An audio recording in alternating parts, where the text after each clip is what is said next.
Join me as we learn Chumash for Wednesday, Parshas Vaeira, chapter 7, verse 8.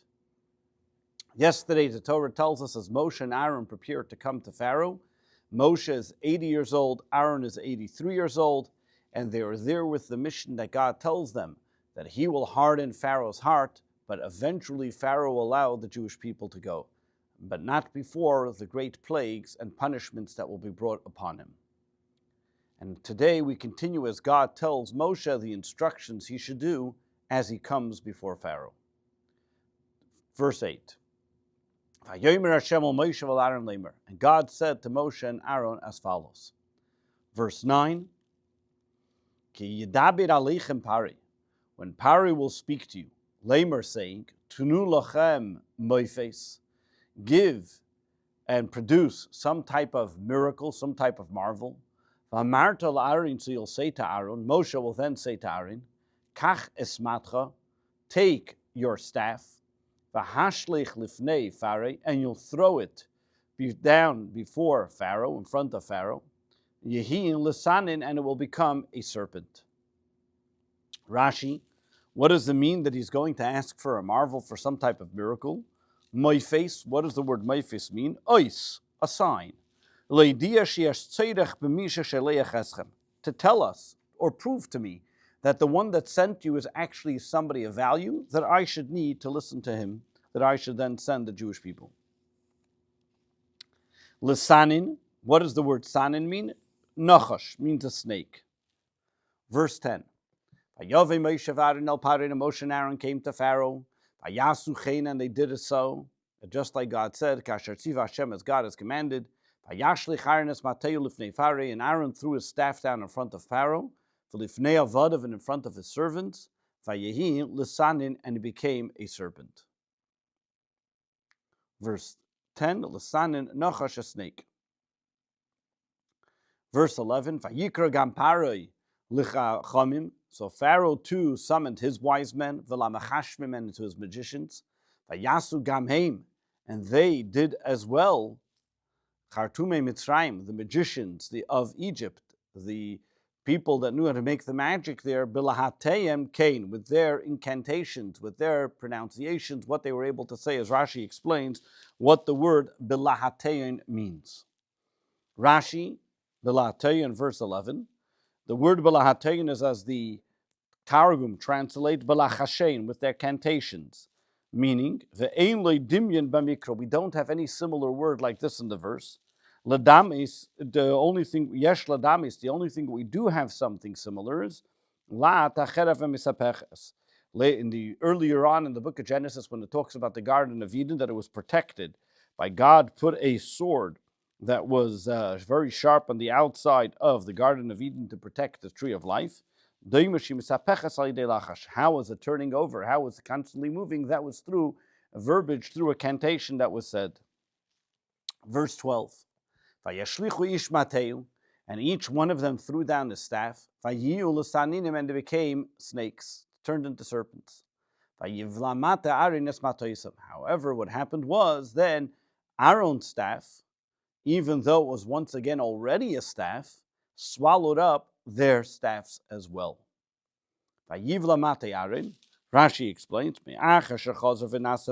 after the serpent now became back into a staff, bolas kulon, it then swallowed all of them. Because if you look at the words in the Chumash, it doesn't say vayivla hatanin and the serpent swallowed the staffs. It says vayivla mate Aaron and the staff of Aaron. That means it was already a staff when it swallowed all the other ones as well. However, vayechazek leiv pare, despite all this, Pharaoh was obstinate. He did not allow, and he did not want to allow the Jewish people to go. He did not listen, as God said. Verse 14. So God now told Moses, this is on the 15th of Sivan, 2447, where God tells Moses, this is right before the first plague. Koved leiv pari, Pharaoh's heart is unmoved. And he refuses to send the people forth. He refuses to allow the Jewish people to go. And because of this, he's deserving of punishment. Kaved, what does the word kaved mean? So Rashi explains, Targumoi, in the word in the Targum is Yakir Liba de Pari. It's unmoved. It doesn't want to do. Veloy is Yakir. It's a noun, not a verb. That this is difficult for you to do. And therefore he's talking about the idea of his heart is now unmoved and he doesn't want to and he refuses to let the Jewish people go. What does then God tell him to do? Verse 15, Lech al pari babiker, go to Pharaoh in the morning, Hina yetza maima, for that's when he goes out to the water, v'nitzafta likrosa, and you'll stand opposite him, al svasa ya'er, on the bank of the Nile River, v'hamata shar nepach, l'nachash, and this same staff that turned into a serpent, tikach biyadecha, you'll take with you in your hand. Verse 15, Rashi, why does he have to tell him that he was going out to the Nile River? Why would Pharaoh go out to the Nile River every morning? He would go to excuse himself for the bathroom. Because he made himself as a god and say that he never needs to go to the bathroom to be able to hide himself from all that, to show that he didn't need natural ways of surviving. So what did he do? Mashkim, he would get up early in the morning, and go out to the Nile River, and do his needs over there. Like this, Moshe would come early in the morning, catch him and say, you think you're a god, I caught you red-handed, I know exactly what you are. Verse 16, and you will tell to him, Hashem Ivrim, the God of the Hebrew, Shlachani Elecha, sent me to you, Lamer saying, Shalach Asami, send my people, v'yavduni, so they should serve me, b'midbar, in the desert. And until now you have not paid attention to what I have said, and therefore, if you don't listen, then there will be the punishments to come. Why does he use the terminology ad koi? Rashi says, ad koi, meaning ad hein, until now, meaning you haven't yet listened. That's the simple interpretation. The Medrash says,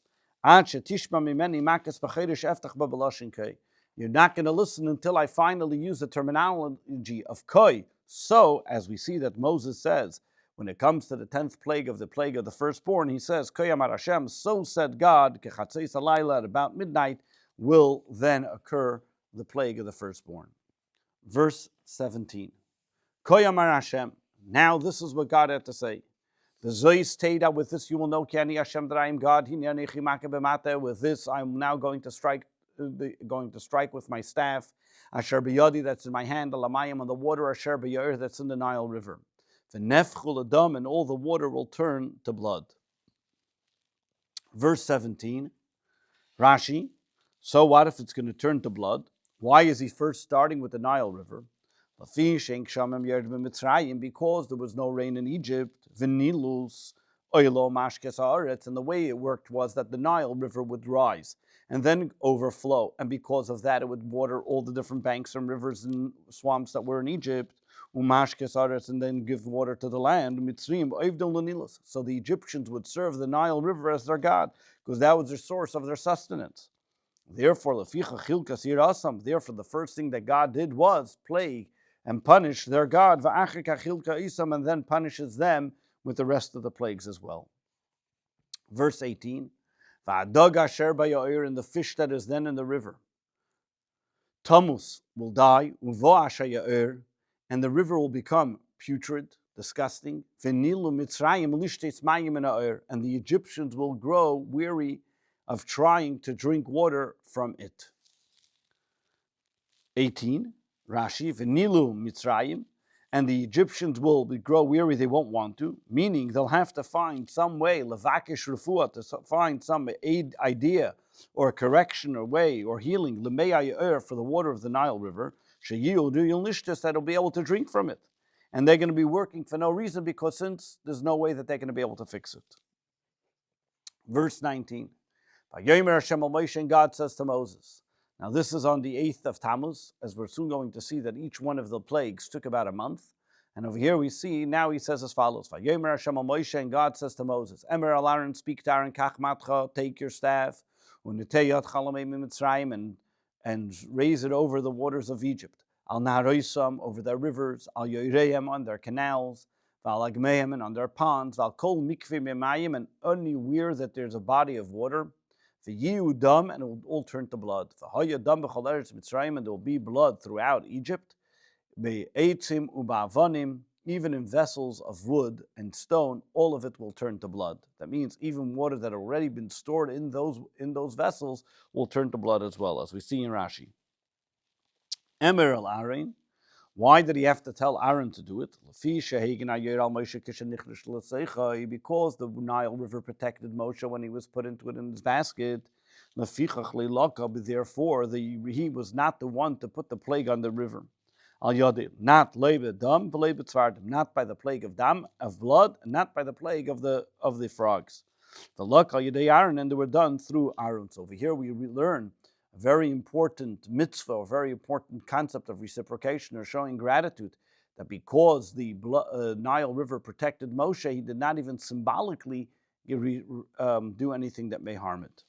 These are rivers that continue to flow in other places. Like we have rivers by us, not rivers or lakes that stand in one place, but rivers that are continuously flowing. They're ponds, the canals, They're canals. What are these? These are things that they dug in the ground, like pools that were dug in the ground, that are made by people, like lakes. That means from the edge of the rivers, in order for the water to be able to get through the fields, that they should be able to water the fields, they would build these canals that they would come through all the different fields. So then it would go through the rivers and these canals, and then water their fields. Agmeim are their ponds. These are a gathering of water that doesn't go anywhere. They don't draw any place, they don't go anywhere. Stand in one place.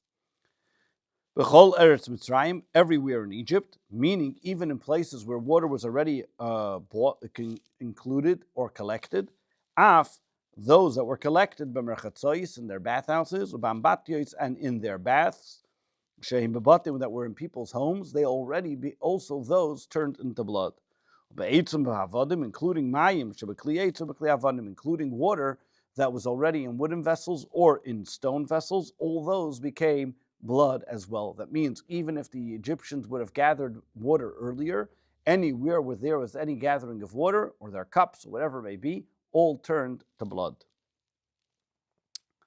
Vayasu Cain Moshe Aaron, and so Moshe and Aaron did exactly as God said. Kasher Tziva Hashem, like God told them. Vayarim b'mata, and Aaron raised the staff. Vayachas hamayim, and he struck the water. Asher Vaeira, that's in the Nile River, Le'inei Fari, in front of Pharaoh, Le'inei Avadav, and in front of his servants. Vayafchu kol hamayim asher ba'yair ledam. And all the water that was in the Nile River turned into blood, as we mentioned in the previous verse, that it went to all the different bodies of water. Verse 21, and the fish that was in the river, Mesa died, and the river became putrid, smelly, and the Egyptians were not able to drink any water from the river. And there was blood everywhere in Egypt, as we mentioned in the 2 verses before, that in every collection of water, anywhere where there was water, became blood. Verse 22, and the Egyptian magicians did the same, with their cantations. So Pharaoh rationalized that Moshe and Aaron were just performing magic, and because of that, he was continued to be obstinate, and he did not allow, and it hardened his heart. And he did not listen, did not heed to what God has said. Bilateim, as we mentioned before, the bilateim means bilahateim, bilachash, in their cantations that they would say, that they would say it quietly and in a very secretive way. The rabbis have explained that actually this was demon kind of activity, or magic, black magic, that they were both done through saying different kinds of language. Over here, being that Pharaoh saw that his magicians were able to do the same, they said, oh, big deal, you guys are just doing it through magic.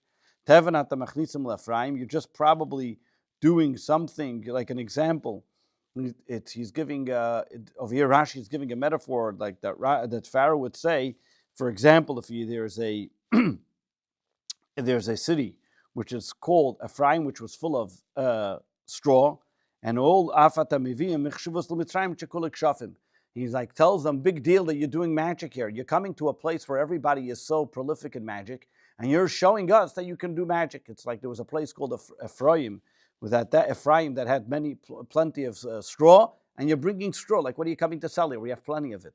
The same idea as Pharaoh told Moshe and Aaron, we have plenty of magic here. We don't need your magic here. You're not impressing anybody with it. Verse 23. And Pharaoh turned around and went to his palace, and paid no attention even to this. Verse 23. No, what does it mean also? What were the two things? There were two miracles that occurred here. Number one, the miracle that happened with the staff, that turned into a serpent, and also to the one that of the water turning to blood. Verse 24,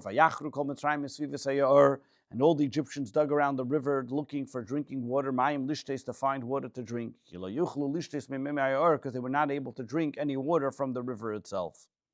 Verse 25, and 7 full days have passed since God has made, since God has struck the water of the river. Rashi, over here, Rashi tells us, minyan shivas yamim, 7 days. There was 7 days that the plague of blood stayed. The Makkah, every plague was for 7 last days of the month. And for 3 weeks, means 3/4 of the month, he would warn them and tell them about and notify them about the happening of the plague. That means every single plague took about a month. There were 3 weeks of warning and 1 week of the actual plague happening.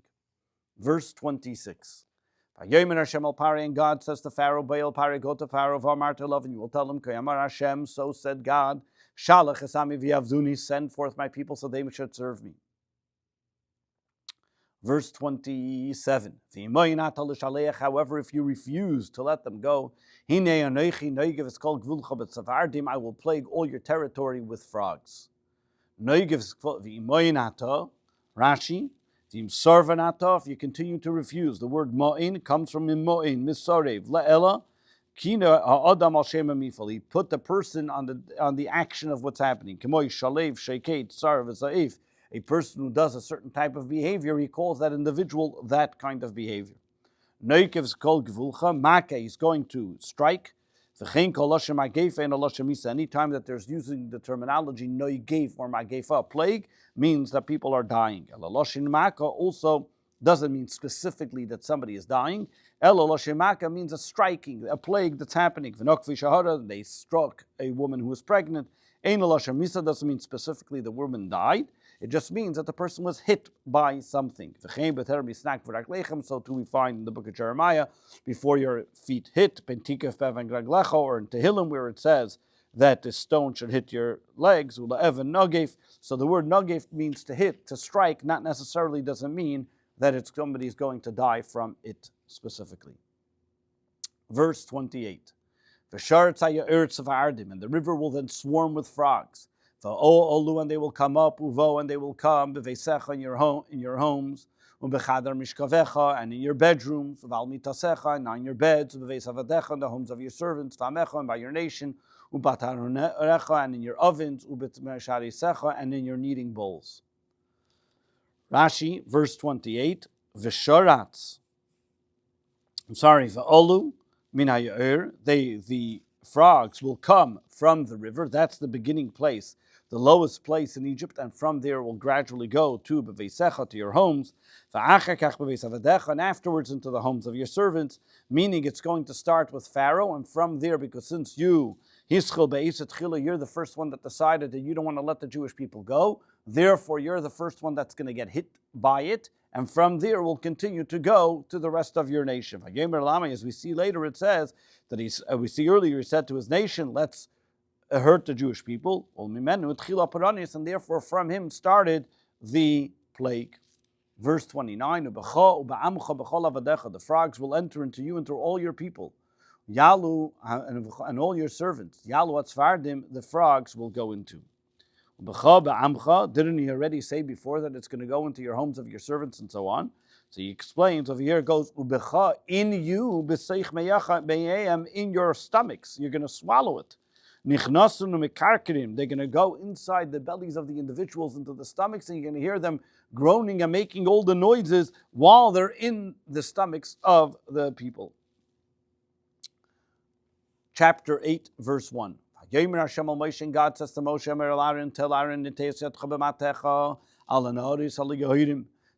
to raise your hand and your staff over the rivers, and on the canals, and on the ponds, and make the frogs come up al Eretz Mitzrayim on the land of Egypt.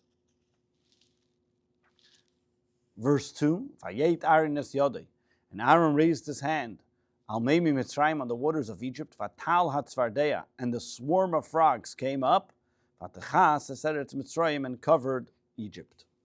Rashi Vatal Hatzvardeya, if you look at the terminology here, it should say Hatzvardeim, that there were multiple frogs. Why only one frog? Why singular terminology? Tzvardeya Achas, because there was really one frog in the beginning. They thought they saw this big, humongous frog heading towards Pharaoh's palace. They said, big deal, we'll start hitting it, we'll kill it, and we won't have any problems. But as they were hitting it, and as they were hitting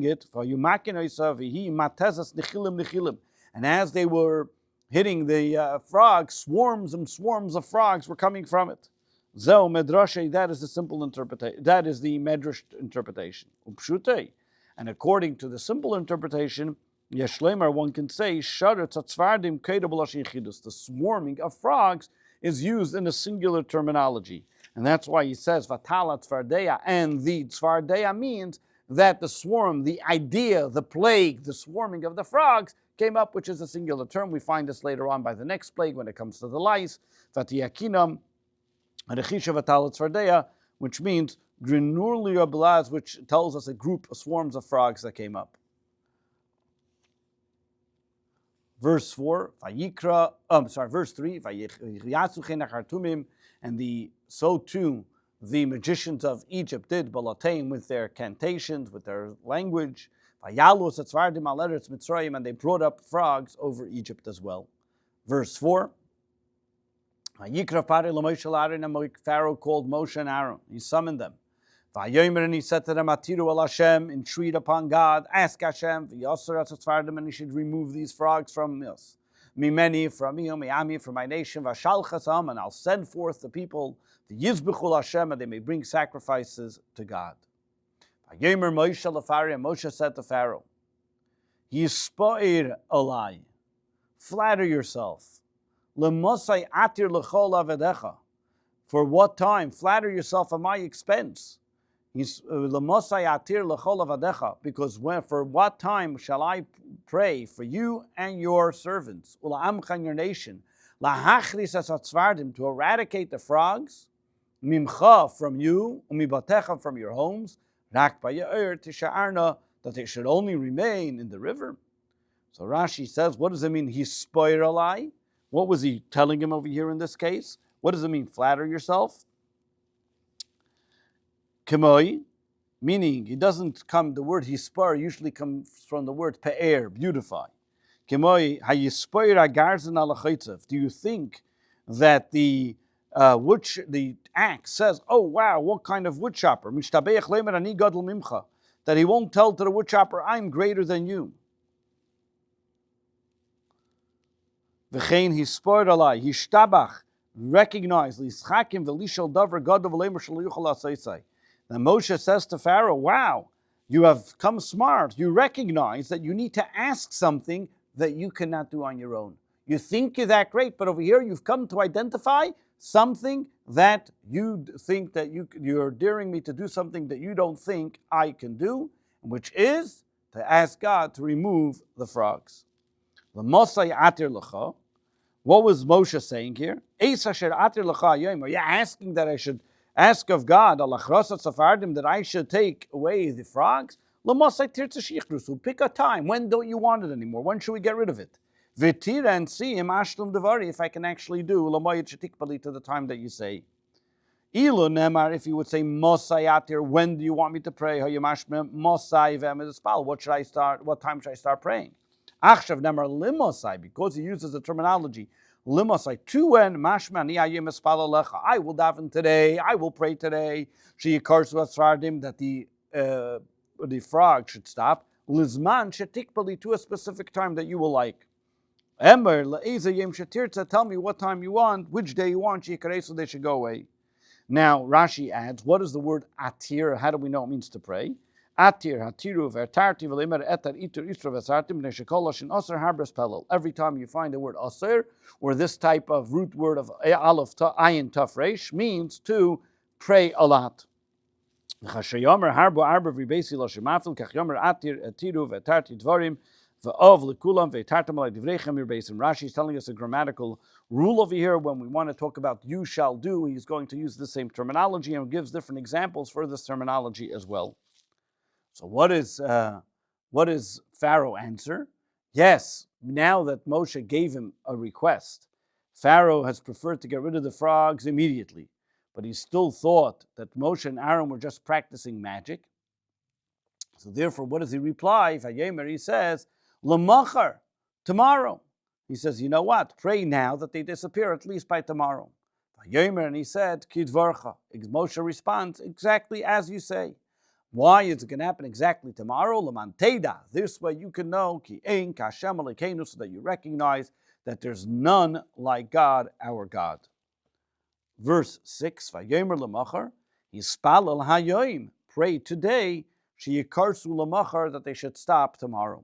As we notice in the plagues were not just there to punish the Egyptians, but the plagues were also there to show the greatness of Hashem. As we see the last verse here, it says, Leman teida, that in order you should know, Ki ein kashem alekeinu, there's nobody like God. As well, as Chassidus explains, the plagues were there to eradicate evil from the klipa, from the evil that existed within Egypt, and therefore each one of the plagues took on a different character, starting from the first one, where Moshe and Aaron's staff ate the serpent, ate the other staffs, consuming and showing the dominant force that while you may think that Egypt and Klippa, which is evil, may have some power, but the dominant power is ultimately with holiness, as well continuing with the blood, which is warm, which shows an excitement towards frivolity and materialism, and the frogs, which is cold towards spirituality, and each one of them being transformed, showing that now Egypt itself is becoming a transformed place. These 10 plagues